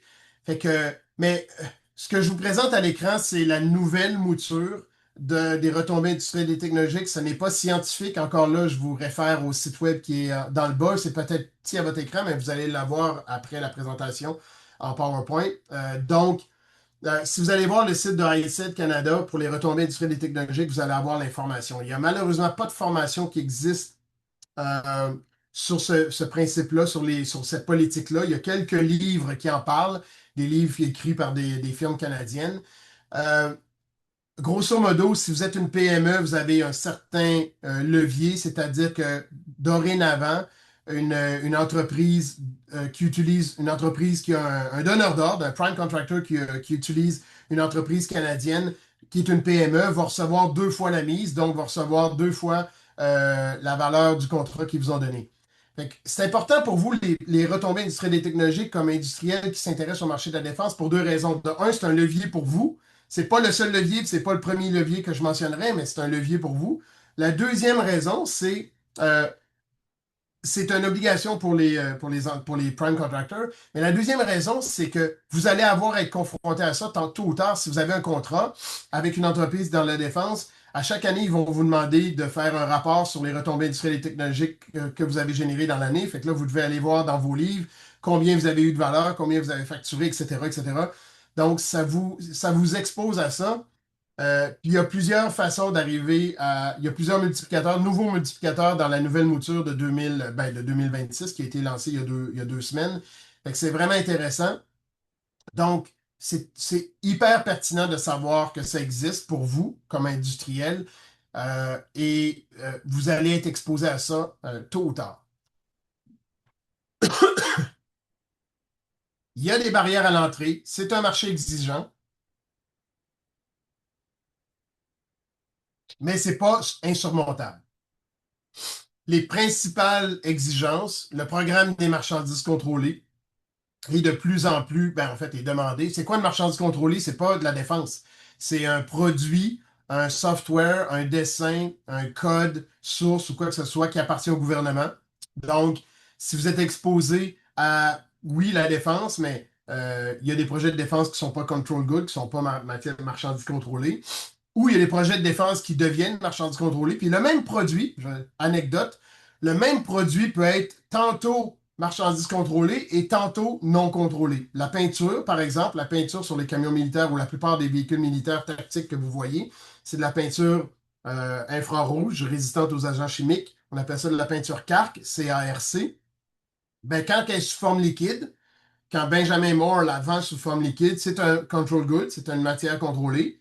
Mais dès qu'elle est appliquée sur un produit, ça veut pas, le produit ne devient pas ne devient pas marchandise contrôlée. Donc, euh, ça, c'est super important pour vous de savoir, un, que le programme des marchandises contrôlées existe. Deux, de commencer à vous y intéresser rapidement. C'est une condition à peu près sine qua non si vous voulez rentrer dans le marché de la défense, surtout si vous êtes plus haut dans la chaîne d'approvisionnement. Pour y arriver, si vous tapez le programme des marchandises contrôlées, euh, vous allez, puis la prochaine slide, je vais la passer rapidement, la prochaine slide, mais c'est les sources d'informations, mais vous allez la voir après la présentation. Le programme des marchandises contrôlées n'est pas très compliqué. C'est un peu comme CityPat. Si vous avez déjà intégré CityPat dans votre entreprise, ça ressemble un petit peu à ça. C'est pas juste le contrôle des arrivées et des sorties, mais qui touche à quoi, qui a accès à quoi dans l'entreprise. Si vous avez plusieurs, là où ça devient compliqué, c'est si vous avez plusieurs produits civils et militaires dans votre entreprise. C'est là où ça devient assez compliqué à gérer. Il faut savoir que c'est soumis c'est l'entreprise qui doit être marchandise contrôlée et après ça, c'est les individus dans votre entreprise, vos employés. Vous ne pouvez pas certifier un consultant, par exemple, ou un sous-traitant aux marchandises contrôlées. Il doit avoir sa propre certification. Fait que c'est vous qui devez vous occuper de ça et vos employés vont être sujets à une révision de leur background judiciaire. Fait qu'il faut être prêt à ça et il faut se structurer en conséquence. Dans certains projets, de plus en plus, on voit la sécurité contractuelle. Sécurité contractuelle, c'est les codes de sécurité que vous devez avoir pour avoir accès à des dessins, accès à des sites, par exemple. On a un de nos clients dans le parc technologique à Québec qui fait des produits spatiaux. nos employés doivent avoir la cote de sécurité pour travailler sur ces capteurs-là, parce que c'est des capteurs qui sont destinés éventuellement à la NASA. Donc, c'est, c'est un must. Et ça, vous devez être parrainé pour obtenir la cote de sécurité. Vous ne pouvez pas le demander out of nowhere. Il faut vraiment être parrainé par une entreprise qui l'a déjà ou qui va vous contracter le projet. Je recule d'une étape parce que la marchandise contrôlée, jusqu'à tout récemment, on ne devait pas être parrainé. Ils ont instauré une nouvelle petite demande. C'est pas un parrainage officiel, mais une nouvelle petite demande qui demande pourquoi vous demandez d'être accrédité aux marchandises contrôlées et sur quel projet, quel contrat, puis avec quelle entreprise. Donc, sans que ça soit c'est les gens du gouvernement qui pourront répondre, mais ce que j'ai vu apparaître récemment, c'est qu'ils demandent, on peut plus juste dire je vais travailler sur tel projet ou potentiellement travailler sur tel projet. Il faut justifier un peu plus notre demande parce que le programme des marchandises contrôlées, tout comme la sécurité industrielle, sont submergés de demandes. Ceci dit, si vous êtes intéressé par un appel d'offres puis que l'appel d'offres demande d'être marchandises contrôlées ou sécurité industrielle, le gouvernement a des façons de vous parrainer euh, pour avoir ces accréditations-là. Donc, c'est une façon d'aller chercher l'accréditation sans nécessairement être 100% impliqué dans un projet, assurément. La cybersécurité, on n'est pas des experts en cybersécurité, fait que je vais m'abstenir de donner trop de commentaires, mais depuis il y a quelques semaines, PS, CPCSC, c'est le programme qui a été lancé au Canada. Donc, il y a trois niveaux. Le premier niveau, c'est auto-déclaration. Donc, il y a 13 critères de mémoire à répondre. Un peu plus que ça là, dans les faits, mais sur le site du gouvernement, on parle de 13 critères qui doivent être répondus. Donc, et la plupart du temps, vous allez devoir vous faire accompagner par des consultants experts en cybersécurité. C'est sur la norme NITS, donc c'est une norme internationale. Pour la phase 1, pour le niveau 1, c'est facile de trouver des consultants qui peuvent vous aider. La phase 2, c'est un auditeur externe accrédité par le gouvernement qui va venir vous auditer, qui va venir s'assurer que vous répondez aux critères. Et ça va être dicté par les appels d'offres. Fait que c'est l'appel d'offres qui va dicter le niveau, la phase, le niveau que vous devez être au niveau de la certification de cybersécurité. Je pense que STIC va organiser un événement ou de la formation au niveau de la cybersécurité bientôt ou un autre webinaire comme ça. Donc, ça va vous permettre d'aller plus loin là-dedans. Nous, on est presque, il nous reste quelques étapes pour être autodéclaré niveau 1. On est à quelques semaines de l'être. Ça fait que présentement, aujourd'hui, les appels d'offres qui sortent vont demander que si vous gagnez le contrat, vous soyez accrédité niveau 1 la plupart du temps en défense. Fait que c'est à surveiller. Ça, si je parle des appels d'offres au niveau des primes, maintenant, c'est de voir, normalement, ils devraient, ce qu'on appelle flow et down, ils devraient descendre les requis jusqu'au fournisseur parce que c'est une façon pour le prime contractor de se protéger. C'est qu'il prend les requis qu'il a lui-même du Canada puis il les descend jusqu'en bas. La qualité, ce qu'on voit, puis là, pour les gens de l'industrie en général, là, ce qu'on voit qui est exigé par les tiers 1, les, les entreprises, les prime contractors, puis les donneurs d'ordre dans la défense, c'est à peu près ce que vous voyez chez BRP, chez Prévost, Novabus, chez des entreprises comme de cette classe mondiale, entre guillemets, de ce niveau-là. Où est-ce que vous allez avoir ISO, c'est sûr, qui est exigé ou à tout le moins vous démontrer que vous avez des processus écrits et que vous les suivez. Il y a APQP qui est vraiment, ou TS 16949 là, dans l'automobile qui est de plus en plus demandé. C'est-à-dire que les OEM, les donneurs d'ordre, les prime contractors vont de plus en plus, parce qu'avant, ils fabriquaient à peu près tout sur place. Maintenant, on voit vraiment que ça devient un peu comme le marché de l'automobile. Ils font faire de l'assemblage final. Fait qu'il y a des belles opportunités pour faire des sous-ensembles, fournir des systèmes ou des sous-systèmes. Et puis, normalement, c'est géré par PPAP, Production Part Approval Process, ou TS 16949. Fait que c'est vraiment les exigences que vous devez avoir au niveau manufacturier si vous fournissez des systèmes, des sous-systèmes. Il y a des exigences d'exportation si jamais votre produit est exporté, mais je ne pense pas que ça touche beaucoup de personnes autour de la table. Traçabilité est importante, mais pas autant peut-être que ce qu'on voit dans l'aéronautique ou dans le médical. Euh, Vous allez trouver l'information assez pour les RIT, pour les processus d'acquisition, pour la cybersécurité. Si vous faites ces recherches avec ces mots-clés-là, vous allez trouver toute l'information nécessaire. Puis je pense que c'est un peu le mandat de Stick, là, d'amener les entreprises à se positionner là-dedans. Fait que la feuille de route, la première étape, c'est probablement avec ce que je vous ai présenté plus haut, puis avec ce qui s'en vient dans les deux, trois prochaines et dernières slides. C'est probablement de commencer à identifier, hey, est-ce que le marché de la défense est pour moi ou pas? Est-ce que je suis prêt à faire ces étapes-là? Est-ce que je suis prêt à faire ce move-là? Si vous pensez rentrer dans le marché de la défense puis avoir des PO qui vont rentrer sur votre fax à la fin du mois, c'est pas vraiment comme ça que ça marche. Ça arrive.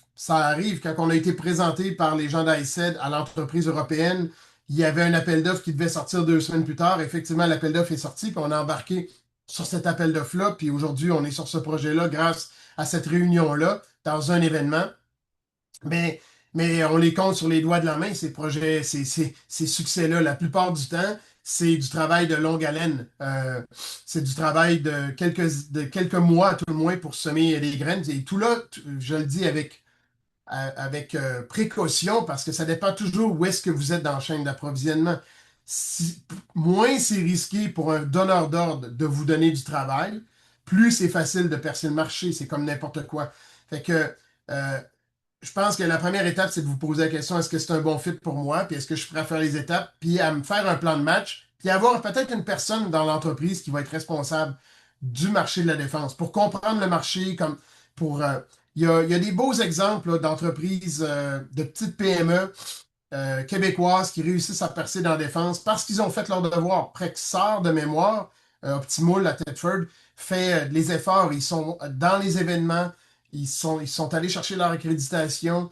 Dans les événements, ils présentent des produits de défense sur lesquels ils ont travaillé avec des partenaires, etc., etc. Fait que c'est un super bel exemple québécois, local. La Fonderie Saguenay aussi, c'est un bon exemple où est-ce que Yannick est présent dans la plupart des événements, puis fait son travail pour percer le marché, et puis ça commence à donner des résultats. C'est une planche un peu occupée, désolé. Si vous allez dans des événements de défense, vous allez voir que les militaires adorent les slides très occupés. C'est une planche qui vient du CAF Outlook. Euh, c'est présenté par l'état-major de la Marine royale et le but de la présentation était de présenter où sont allés les contrats de la défense et tout ça est public, là. Donc, où sont allés les contrats de défense au Canada pour la Marine royale canadienne dans les dernières années. Et puis ça, vous pouvez peut-être pas le doubler, mais presque le doubler quand on inclut la garde côtière qui fait partie maintenant de la Marine royale. Mais présentement, c'était juste vraiment pour la Marine royale. Fait que vous pouvez penser, bien sûr, Irving, Seaspan, Davie, Chantier Forillon, Navamar au Québec, etc. Mais il y a un paquet d'autres entreprises là, qui ont bénéficié. Puis l'idée de vous présenter ça, c'est que vous commencez à regarder, dans l'Est du Canada, par exemple, c'est ça les entreprises, c'est celles-ci les entreprises qui ont gagné des projets et qui peuvent avoir soit des obligations de retombées industrielles et technologiques, parce que souvent le prime contractor va descendre ses obligations à ses fournisseurs. J'ai même vu des prime contractors qui doublent les exigences envers leurs fournisseurs, mais ça, c'est pour une histoire autour d'un drink. Euh, donc, ça vous permet d'identifier potentiellement des entreprises à approcher qui sont dans le giron. Il y a CDR, le magazine CDR, Canadian Defense Review, qui publie à chaque année une liste des top 100 entreprises qui sont dans la défense. Donc, ça a été publié pas plus tard qu'il y a un mois de mémoire, juste avant CanSec. Fait que vous ne pouvez pas le voir si vous allez sur le site de CDR, Canadian Defense Review, mais si vous allez sur le site LinkedIn, la page LinkedIn de Canadian Defense Review, il y a un lien à quelque part à la mi-mai qui va vous amener vers le magazine en ligne. Puis là, vous allez pouvoir voir non seulement le top 100, mais la description du top 100. Fait que c'est une bonne façon de commencer à voir l'écosystème de la défense. Vous allez voir les premières 15 entreprises, c'est beaucoup des filiales, là. Il y a CAE qui est une entreprise canadienne, il y a Davie, Irving, Seaspan, mais après ça, ça tombe beaucoup des filiales. Mais c'est la réalité du marché de la défense. Vous allez être appelé tôt ou tard à travailler avec des filiales. Dans des exemples terrestres qui s'en viennent, ça, c'est des bons exemples. J'ai fait exprès pour prendre des images des produits existants et pas des produits futurs. Mais le premier probablement qui va aller en appel d'offres, c'est celui en bas à droite. C'est un projet pour remplacer ces véhicules à surchenille-là. On parle de 100, pour vous donner une idée, puis c'est encore là, c'est l'idée, c'est de voir comment vous pourriez vous positionner. On parle de 100, 150 véhicules, dépendant du budget, peut-être jusqu'à 200. Il y a deux, trois versions demandées, transport de troupes, transport de matériel, ambulance. C'est habituellement les deux, trois versions demandées. Probablement avec des versions hybrides, une version hybride ou à tout le moins. Fait que c'est ce qu'on entend entre les lignes. Donc, si vous êtes fournisseur de métal, d'équipements, d'habillage de véhicules, de tableaux de bord, de sièges, d'équipements d'ambulance, etc., etc., c'est des opportunités qui peuvent se présenter à vous. Et c'est pas très compliqué de percer ce marché-là si vous parlez aux bonnes personnes. Fait qu'il y a deux, trois consortiums qui sont en train de se former pour répondre à cet appel d'offres-là. Juste au-dessus, le projet s'appelle Light Utility Vehicle. C'est le remplacement des G-Wagon. On parle de 2000 véhicules total, probablement scindés en deux. Peut-être 1000 véhicules de petits SUV comme ça. Encore là, une version tactique, une version transport de militaires. On parle de 3 ou 4 passagers. Puis une version ambulance. Puis une version aussi, j'ai oublié, mais une version de support des minages ou quelque chose comme ça. Donc, c'est 1000 véhicules qui vont fort probablement être fabriqués au Canada, assemblés au Canada, dans une usine à déterminer, avec un donneur d'ordre à déterminer. L'appel d'offres va arriver probablement dans les 12 ou 18 prochains mois. C'est le temps de se positionner puis parler aux joueurs clés. Puis ça, c'est si vous allez sur Canada Buys, bien, vous allez pouvoir voir les entreprises qui sont déjà pré-qualifiées pour soumissionner là-dessus. L'appel à la préqualification a été réouvert au mois d'octobre dernier, fait qu'il va probablement avoir d'autres entreprises qui vont apparaître sur le site. Mais si vous faites vos devoirs de développement des affaires, si vous faites vos recherches, moindrement vos recherches, vous allez pouvoir avoir accès à de l'information pertinente pour le marché et aux joueurs clés qui sont déjà positionnés pour répondre à ces appels d'offres-là. Indirect Fire Modernization, je le présente surtout, puis là, vous allez mieux le voir quand vous allez avoir la slide, mais surtout parce que c'est un amalgame de plein de produits, autant des ordinateurs portables, rugged computer, des systèmes, des écrans tactiles, des véhicules de support. Oui, il y a des munitions, puis il y a des équipements létals là-dedans, mais il y a un paquet d'autres équipements aussi qui sont disponibles. Puis il y a aussi un projet d'infrastructure qui est inclus là-dedans. Fait que ça va probablement, si ça sort en un appel d'offres, ça va probablement être des consortiums qui vont se présenter avec un prime contractor puis une dizaine de fournisseurs clés. Puis la clé, c'est d'essayer de vous intégrer dans ces fournisseurs-là. Deux derniers projets que je présente pour montrer un autre type de projet.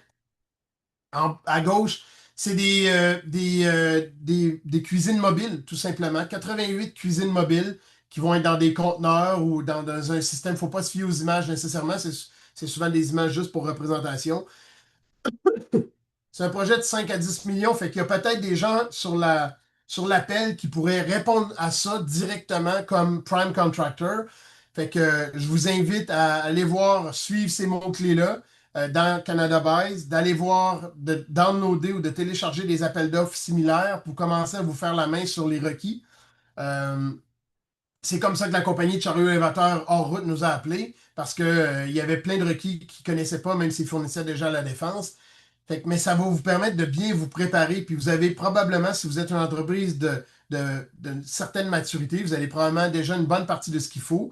Puis avec le Podium Transport, le programme qui s'en vient, ça va vous permettre peut-être de combler l'écart avec ce qu'il va vous falloir pour vraiment percer puis avoir du succès dans le marché. En bas à droite, c'est un draft RFP, pour revenir à ce que j'ai mentionné un petit peu plus tôt. Fait qu'on sait que c'est un RFP qui s'en vient. Fait que présentement, c'est un draft. C'est des ponts modulaires pour pouvoir faire traverser des rivières, des ponts flottants, des ponts. Fait qu'il y a des systèmes déjà qui existent pas au Canada, mais il y a des systèmes qui existent aux États-Unis puis en Europe. Fait qu'on pourrait espérer qu'un consortium qui soumissionne là-dessus va prendre une propriété intellectuelle européenne puis le fabriquer 100% au Canada. Ça serait génial. Présentement, ce qu'on voit dans le draft RFP, c'est 25% de contenu canadien. Fait que, à voir si ça va être plus que ça, mais ça nous donne une idée de ce que va devoir comporter le projet. Et je termine là-dessus. J'espère que j'ai soulevé des questions parce que le prochain 20 minutes sert à répondre à vos questions. Mais il y a il y a un amalgame de situations présentement qui fait qu'on est sur la bonne voie vers la défense. Si vous connaissez rien dans la défense, c'est pas grave. Si le marché vous intéresse, si vous êtes prêt à faire les efforts, à y mettre le temps qu'il faut, vous avez amplement de temps pour percer le marché. C'est pas parce qu'ils annoncent des gagnants de projets que il faut jeter la serviette. Bien au contraire, si vous êtes un fournisseur plus bas dans la chaîne d'approvisionnement, même si l'entreprise a été s'est passé dans les nouvelles qu'ils ont gagné un projet de X milliers de dollars, il n'est pas trop tard pour les appeler pour essayer de voir qu'est-ce qu'ils auraient besoin potentiellement. Mais si vous faites vos devoirs, vous allez être en meilleure position pour pouvoir répondre aux appels d'offres et surtout répondre aux exigences des donneurs d'ordre. Parce que ces donneurs d'ordre-là, c'est pas, ils vous feront pas de cadeaux, ils vont exiger les mêmes choses que ce qu'ils exigent aux autres fournisseurs actuels. Puis la première chose qu'ils vont exiger, c'est êtes-vous control good? Avez-vous une code de sécurité si c'est un projet qui demande une code de sécurité? Qu'est-ce que tu connais des requis ou des normes de la défense? Est-ce que ton produit est moins 45 plus 45? Parce que typiquement, c'est la plage d'utilisation d'un produit dans la défense, moins 45 degrés C jusqu'à plus 45 degrés C. Fait que c'est tous des éléments qu'il faut savoir avant même de percer la défense, mais le timing est bon présentement pour se positionner. J'ai d'autres deux, trois petites choses à vous présenter si jamais on arrive là, mais pour l'instant, ça fait le tour de la présentation officielle. Je vais arrêter de partager et puis je vais répondre à vos questions. Si je suis bien placé pour répondre à vos questions, bien sûr, parce que j'ai pas. Ça ne veut pas dire que je vais pouvoir avoir réponse à vos questions. Super. Merci beaucoup, Patrick, pour cette belle présentation. Je vais aller dans la boîte, justement, là, à questions ici. Donc, j'y vais en ordre. Est-ce qu'on peut avoir le lien pour le document de la stratégie dont tu as parlé un petit peu plus tôt dans la présentation, Patrick? Est-ce que c'est quelque chose qui est accessible, qu'on peut partager? La stratégie industrielle de défense? Oui. Oui, on l'insérera dans les slides. Je l'insérerai dans la planche que j'ai présentée. Mais si vous faites stratégie industrielle de défense Canada, vous devriez tomber dessus dans le Google. Parfait. Ici, j'ai une question, je pense que ça va être plus pour Richard du STIC. Bonjour, en tant que CCTT du réseau des CCTT du Québec, notre centre de recherche accompagne les PME pour les préparer à la réussite d'un audit pour la certification PCCC.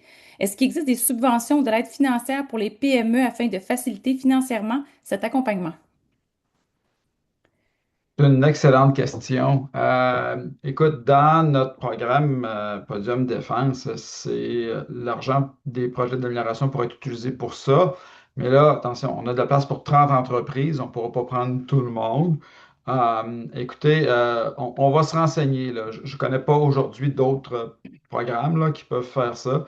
Alors, j'ai pas la réponse aujourd'hui, mais c'est le genre de truc qu'on va mettre sur notre site là, d'information pour le secteur de la défense là, qui va être lancé dans les prochains jours. Là. On va trouver l'information, on va la mettre là. Super, merci Richard. Je continue avec les questions. Où est-ce que les équipements d'augmentation de la productivité, l'automatisation et la robotique pour les fabricants de machines s'insèrent? Je pense, Patrick, que c'était dans l'espèce de chaîne là, que tu as présenté. Ouais. Faut comprendre, on a juste 70 000 soldats dans la défense.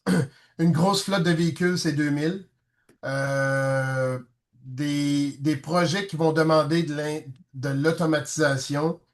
Là, je parle des produits de défense, là, des équipements de défense. Il n'y en a pas tant que ça parce que c'est pas des produits de la production à très grande échelle. Puis souvent, c'est de la customisation de produits, c'est-à-dire qu'on prend un produit semi-fini puis on le termine. Fait que, il y a des opportunités en automatisation, mais ça va être plus dans les équipements de soldats, par exemple, parce que là, il y a beaucoup plus de volume, et ou dans des entreprises qui sont déjà bien établies en défense, puis qui vont, ben, on parle des munitions, par exemple. Là, il y a beaucoup d'opportunités au niveau des munitions parce que c'est des consommables. Donc, il y a beaucoup d'opportunités d'automatisation, de robotisation. Fait que c'est surtout là vers où s'en vont les opportunités. Peut-être dans les projets d'infrastructure, si vous fabriquez des équipements d'infrastructure aussi, des entreprises décrochent des gros contrats d'infrastructure qui demandent beaucoup de pièces similaires. Ça peut être des opportunités, mais dans les équipements de défense comme tels, il n'y a pas beaucoup d'opportunités dans l'automatisation et la robotisation.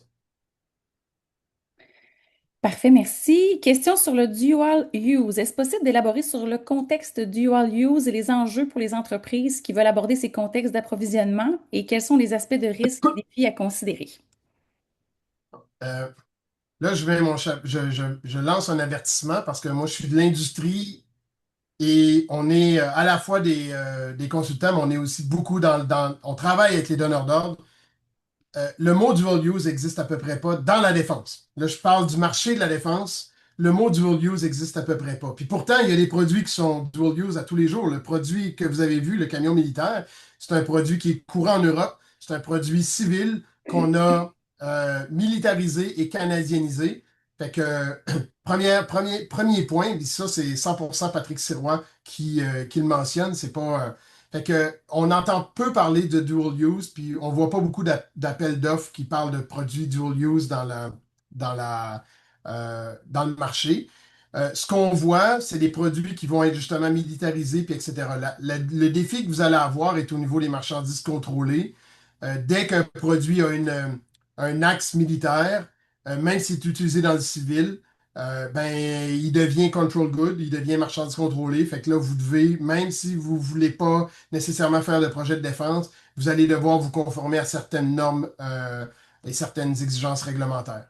Et il y a au niveau de l'exportation aussi que ça devient un peu plus touché. Si vous exportez le même produit, à la fois pour du civil et du militaire, et là, je fais une parenthèse, je ne suis pas un expert dans l'exportation de produits militaires, mais ce que je vois, c'est que ça devient très complexe d'exporter un produit civil s'il est aussi utilisé dans le militaire. Fait que faites attention.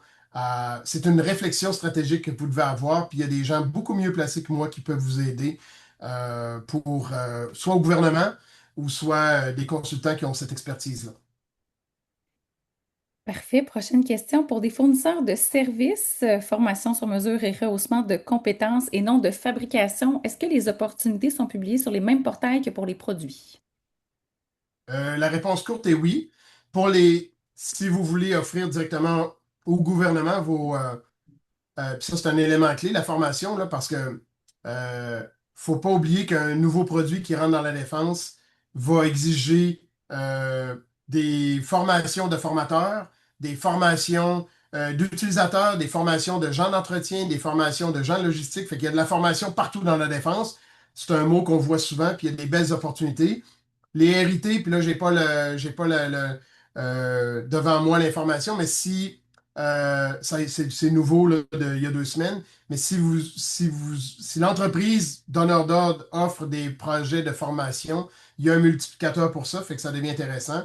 Si vous formez des Autochtones pour les amener dans l'industrie de la défense ou juste c'est un multiplicateur de 10, ça c'est tout à fait nouveau parce que il y a un besoin d'avoir des retombées aussi pour les Autochtones. Ça, c'est un autre programme, la participation autochtone.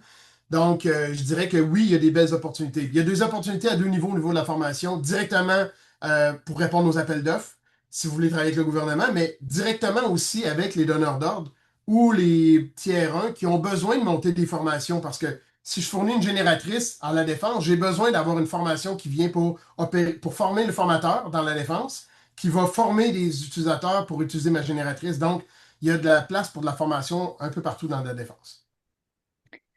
Merci. Quelqu'un qui mentionnait qu'en conclusion, tu avais fait mention de 40-45 degrés. Il voulait savoir de quoi il s'agissait.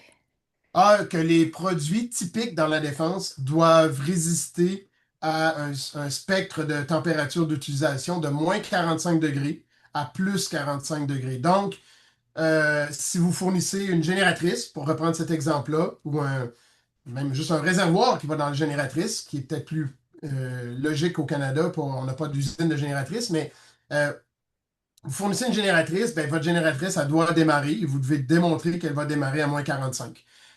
Puis qu'elle va elle va être utilisée, puis elle va avoir des performances équivalentes ou presque équivalentes à plus 45. Donc, c'est ce que je voulais dire, c'est que si vous êtes un fournisseur de produits ou de composantes ou de systèmes, c'est super important d'être au fait qu'il y a des exigences, puis une de ces exigences-là, entre autres, c'est des températures d'utilisation. Quelles sont les différentes plateformes pour intégrer les bases de fournisseurs à part Achat Canada et Merx? Ben, je vais repartager mon écran une minute. Hum, voilà. Vous devriez voir mon écran. Bon. Vous devriez voir mon écran. Oui, là, ça paraît. OK. Bon, ben, c'est justement ça, c'est Canada Buys. Mais à part ça, un exemple, c'est pas, présentement, c'est pas un bon exemple parce qu'ils sont dans deux plateformes, mais Irving a son site qui s'appelle shipsforcanada.ca. Puis, vous avez des work packages. Si vous allez dans l'onglet fournisseurs, puis dans Upcoming Work Package, la première des choses, si vous vous êtes intéressé à travailler chez Irving, chez Leonardo, l'autre exemple que je vais présenter, ou Rheinmetall, la première des choses, allez sur leur site web, puis inscrivez-vous comme fournisseur. La plupart, à part la Davy, la plupart ont un site ou un onglet pour s'inscrire comme fournisseur. Il y en a que c'est une simple inscription en ligne. La Davy a une simple inscription en ligne, en fait, qui tombe dans une base de données. Puis il y en a d'autres, c'est plus complexe, que ça va aller jusque dans Ariba, puis vous allez devoir avoir un paquet vous allez devoir uploader ou télécharger vos pratiques internes. Mais ça, c'est un bon exemple. Irving, puis je pense que les autres gros donneurs d'ordre canadiens devraient suivre cet exemple-là. Ils présentent les packages qui vont aller en soumission. Fait que ça vous permet d'être d'une façon un petit peu plus granulaire. Ça vous permet de voir ce qui s'en vient. Je vous le présente parce que c'est intéressant. Présentement, il n'y a pas beaucoup d'appels d'offres. Pourquoi? Parce qu'ils terminent le dernier EOPS, puis ils font à peine commencer le prochain navire qui est le Canadian Surface Combatant. Fait que, il n'y a pas beaucoup d'opportunités de ce côté-là, du côté de Irving présentement pour intégrer la chaîne d'approvisionnement. Mais ça s'en vient avec le Canadian Surface Combatant. Un autre exemple, ça c'est une filiale, un exemple d'une filiale. Leonardo est une des grandes entreprises européennes de défense. Ils fournissent un paquet d'équipements, des hélicoptères, mais aussi des systèmes de combat, des systèmes de navigation, de repérage, etc. Ben, si vous allez dans l'onglet fournisseurs, vous allez pouvoir vous inscrire comme fournisseur. Puis là, je vous le dis, il est un petit peu plus costaud, celui-là. Mais vous allez pouvoir intégrer la chaîne d'approvisionnement. Puis une fois que vous allez être inscrit, c'est ça qui va vous permettre, c'est ça qui va vous permettre de commencer à parler aux acheteurs. Si vous parlez aux acheteurs de Irving demain matin ou de Leonardo, la première chose qu'ils vont vous dire, c'est est-ce que vous êtes inscrit sur notre base de fournisseurs?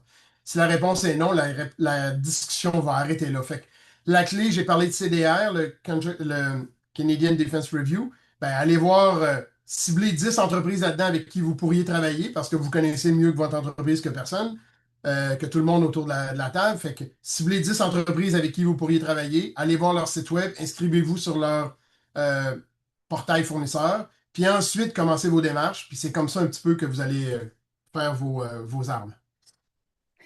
J'ai quelqu'un qui demande quelles sont les différences entre tiers 1, tiers 2 et tiers 3. Ah, j'ai pas la définition scientifique, peut-être que Richard ou vous allez l'avoir un peu plus officiellement. Pour moi, un tiers 1, c'est comme dans n'importe quelle industrie, hein, d'ailleurs, là, c'est pas, ça change pas, là, que ce soit l'automobile ou d'autres choses. Tu as le donneur d'ordre qu'on appelle aussi beaucoup prime contractor dans la défense, là, mais souvent c'est le même, c'est un synonyme en défense. Le donneur d'ordre et prime contractor, tu as les tiers 1 qui sont les fournisseurs de grands systèmes, motopropulsion, etc., freinage, etc., des systèmes électroniques. Les tiers 2 qui sont les fournisseurs de gros équipements ou de sous-ensembles. Puis après ça, tiers 3 et 4, là, c'est fournisseurs de composantes ou de sous-assemblage un peu plus simples. Est-ce qu'il y a une plateforme pour les appels d'offres pour le transport de l'équipement? J'ai vu des appels d'offres sur Canada Buys. Il y a peut-être des gens en ligne qui sont mieux équipés que moi pour répondre, mais parce qu'on n'est pas des experts en transport. Mais j'ai vu sur Canada Buys des demandes en transport pour transporter des véhicules, transporter des produits, etc. Mais souvent, ça va être dans des missions ou des projets custom. Ce ne sera pas pour les besoins courants. Si vous voulez intégrer la chaîne de logistique de la défense pour les besoins courants, souvent, ils vont faire des appels. Des, euh, des avis de préqualification. J'ai pas le bon terme, là, je m'excuse pour les experts en ligne, mais vous pouvez vous préqualifier comme fournisseur de transport, puis là, vous allez être appelé à soumissionner. Quand il va y avoir un appel d'offres en transport, vous allez être appelé à soumissionner, mais vous ne pouvez pas soumissionner si vous n'êtes pas préqualifié. Fait qu'une ou deux fois par année, ils le font en gestion de projet pour nous autres, mais nous, on ne veut pas travailler pour le gouvernement, on veut travailler juste pour l'industrie. Mais on voit ça, là, c'est des demandes pour se qualifier comme fournisseur potentiel. Une fois qu'on est qualifié, ben après ça, on répond aux appels d'offres qui sortent. Il y a quelqu'un qui dit, je suis dans le domaine d'usinage de pièces de métal. Nous sommes déjà Control Goods et ISO. Est-ce qu'il y a une plateforme centralisée pour connaître les donneurs d'ordre qui auront des pièces d'usinage à acheter? Malheureusement, non. Il faut faire ses devoirs comme dans n'importe quelle industrie, que ce soit du pliage de métal ou de l'usinage. Puis plus on est loin dans la chaîne d'approvisionnement, plus c'est complexe à faire le travail. Je parle pas à percer le marché de la défense. L'avantage que vous avez, c'est que en usinage, c'est rare qu'on va vous demander, on va vous descendre tous les requis que j'ai parlé, qu'on a parlé plus tôt en termes de control good, etc. Ça peut, parce qu'il y a des pièces qui sont critiques qui vont vous demander ça, mais vous ne serez pas nécessairement exposé à tous les requis.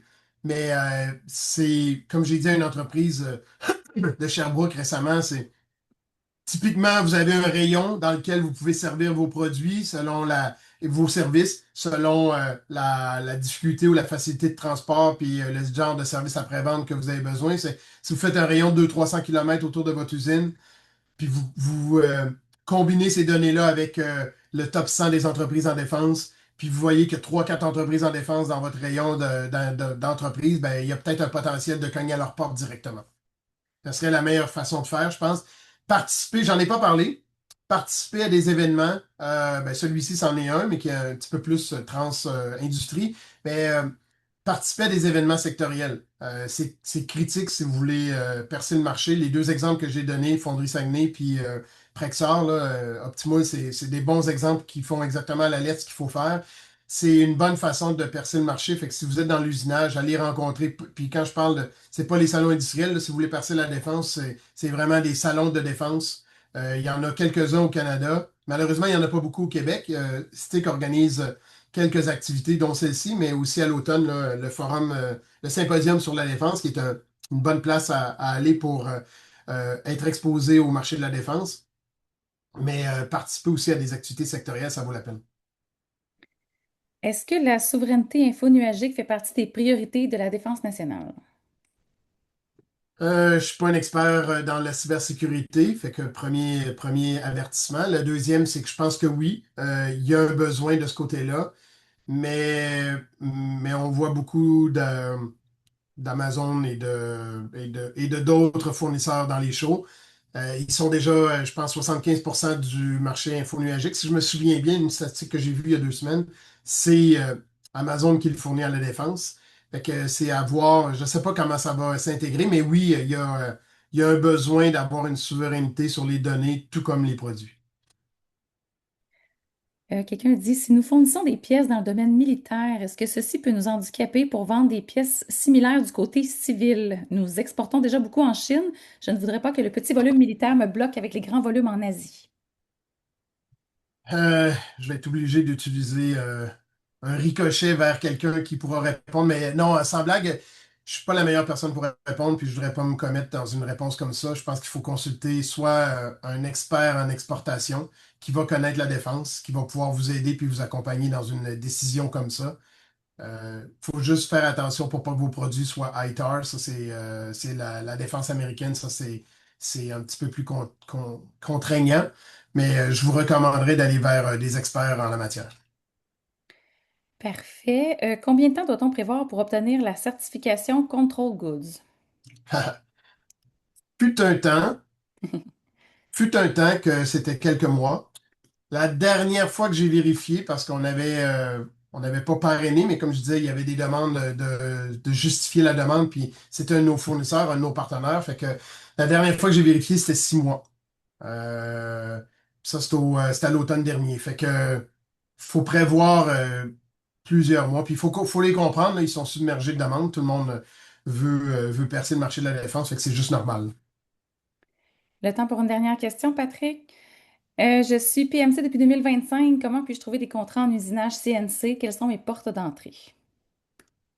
Ben, c'est la même chose que la réponse un petit peu plus tôt, là, c'est de voir le marché, voir qui a besoin de quoi. Dans l'usinage, je vous ai présenté des projets. Bon, c'est sûr que vous pouvez voir si dans vos clients actuels, vous fournissez déjà des véhicules, vous fournissez déjà des systèmes de roulement ou quoi que ce soit, ben, il y a peut-être des opportunités de ce côté-là. Ça dépend tout le temps de votre expertise en usinage, mais faut pas se leurrer, là, puis je termine là-dessus. Il y a déjà des fournisseurs d'usinage, il y a déjà des fournisseurs de découpe laser dans le monde de la défense. Fait qu'eux, ils veulent garder leur marché. Fait qu'il faut, idéalement, vous avez un axe intéressant à proposer, vous avez une innovation, vous avez une valeur ajoutée à proposer au marché pour percer, c'est sûr que ça va vous aider, mais c'est de faire vos devoirs comme dans n'importe quelle industrie. Mais vous êtes déjà PMC, fait qu'il y a déjà un grand pas de réaliser. Super, mais merci beaucoup Patrick. C'est très généreux de ta part ce matin d'avoir partagé ton expertise avec nous. Je tiens également à remercier Développement économique Canada pour les régions du Québec là, pour son soutien à l'initiative Podium Défense. Surtout, merci à tous et à toutes d'avoir participé à ce webinaire. Comme vous l'a mentionné, la présentation là, de Patrick sera disponible au cours des prochains jours ainsi que l'enregistrement de ce webinaire. Nous espérons que la présentation là, vous a permis de mieux comprendre les particularités et les occasions d'affaires dans le secteur de la défense. Au nom de STIC, nous vous souhaitons une excellente journée et au plaisir de vous retrouver lors d'une prochaine activité. Merci beaucoup.